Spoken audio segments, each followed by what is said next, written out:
Delegada de Polícia, doutora Jéssica Assis, que responde pelo Núcleo da Mulher aqui em Sorriso, já esteve conosco em outras oportunidades e nós a convidamos aqui hoje. O convite foi feito até antes, mas no momento em que alguns casos graves de violência contra a mulher têm sido registrados aqui na cidade. Doutora, seja bem-vinda sempre.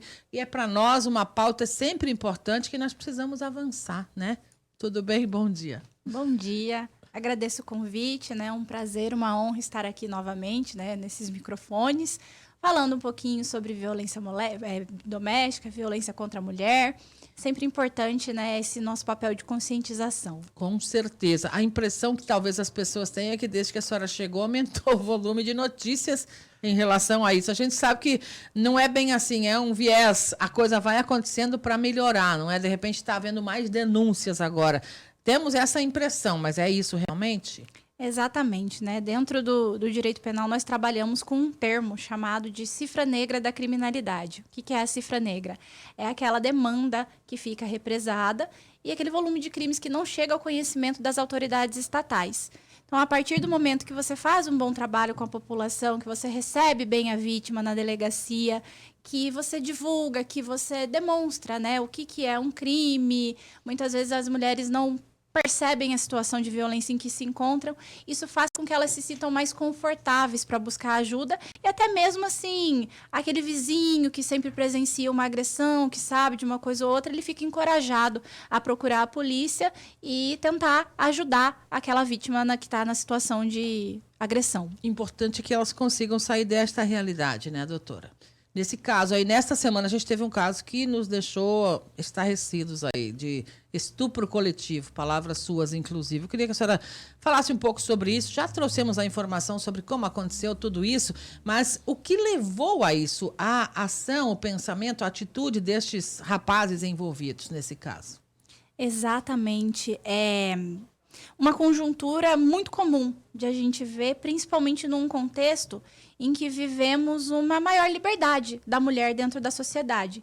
Então, a mulher, hoje em dia, ela quer usufruir e ela tem o direito de usufruir do mesmo grau de liberdade de um homem. A gente quer sair, a gente quer ter, né, a liberdade de tomar uma cerveja, de estar na rua e desfrutar da nossa liberdade com segurança. Essa mulher, ela estava em um bar com as amigas, ela quis ficar um pouco mais, ela quis beber um pouco mais, ficou sozinha, foi abordada por 3 indivíduos que se aproveitaram ali que ela estava numa situação de vulnerabilidade, de suscetibilidade, e ofereceram uma carona que, na verdade, tinha intenções outras. E aconteceu tudo o que aconteceu. Então, é muito importante a gente entender isso. O corpo da mulher, ela não está à disposição de ninguém para ser violado. Se em uma nenhuma mulher, instância. Em nenhuma instância, nenhuma situação. Não importa qual a roupa que ela esteja usando, não importa se ela estava bebendo ou não, não importa se ela estava na rua às 4h30 da manhã ou às 5 horas da manhã. Um homem sai na rua e se ele quiser beber e ficar até 4h30, 5 horas da manhã, ele sai. O maior medo que ele pode ter é, sei lá, de ser assaltado. Uma mulher tem que se preocupar com tantas outras coisas e não deveria ser assim. Sem dúvida. É preciso que aprendamos a respeitar tudo isso e principalmente a vontade. Quando a mulher disser que é não. Acabou a conversa. Pronto. Exatamente. A palavra-chave aqui é consentimento.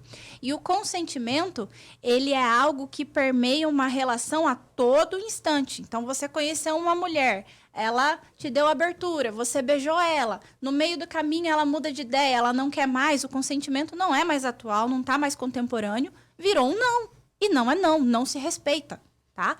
Um não de uma mulher deve ser respeitado.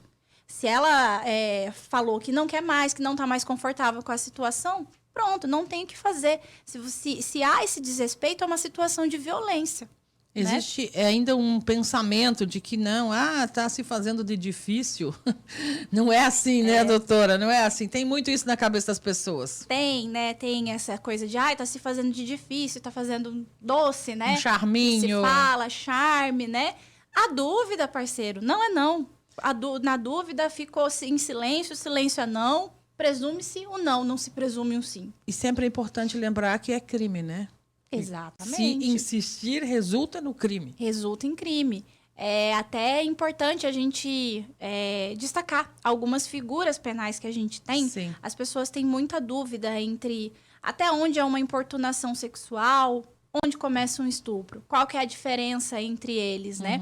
A grande diferença é a violência. A elementar violência ou grave ameaça. A partir do momento que houve grave ameaça, a partir do momento que houve violência, caracteriza-se crime de estupro. Então, já há julgados assim, em que um beijo roubado, né, um beijo forçado, foi interpretado pelos julgadores como um crime de estupro, pela violência. Olha, isso é realmente é um olhar diferente para a situação do que está no comum na cabeça das pessoas, né, doutora? Exatamente. As pessoas acham assim que violência sexual, estupro é só conjunção carnal, mas não, prática de outros atos libidinosos, um beijo roubado, passar a mão no corpo sem o consentimento da pessoa, agarrar a pessoa, tudo isso é crime, né? E vai ser valorado aí principalmente com relação a essa elementar da violência da grave ameaça. Como a senhora disse, se os julgadores julgarem que é um estupro, o criminoso vai responder por estupro, com as penas do estupro. Com as penas do estupro. Porque o crime de importunação sexual ele é um crime um pouco mais leve. Ele tem ali uma sanção de 1 a 5 anos. Só que é aquele crime, assim, que é cometido sem anuência da vítima e geralmente sem essa grave ameaça, sem essa violência. E pode haver cadeia nesse caso também. Também, né? Também. Por exemplo, chega na delegacia, eu não posso arbitrar fiança. Pela quantidade da pena. Importunação sexual? Importunação sexual, não posso arbitrar fiança. Olha só. Isso aí cabe só ao judiciário se entender, né? E dentro desse crime de importunação sexual, aqueles casos assim, que a gente sempre vê na mídia. A mulher estava num transporte coletivo, o homem se masturbou e ejaculou na mulher. Ou se esfregou nela. Ou se esfregou nela, ou viu passando, pegou ali rapidinho ali, pegou aquela coisa assim, né, sem consentimento no corpo da mulher. E também tem a diferença entre a importunação e o assédio, né? São em ambientes diferentes. São em ambientes diferentes. O crime de assédio, ele tem uma pena ainda menor. E o assédio sexual, ele é aquele constrangimento que pressupõe um vínculo de poder. Então, quando se trata de um empregador, de um professor, de alguém com uma ascendência hierárquica sobre a vítima, esse mero assédio de assim, falar, como você tá linda hoje, tal, não sei o que, já configura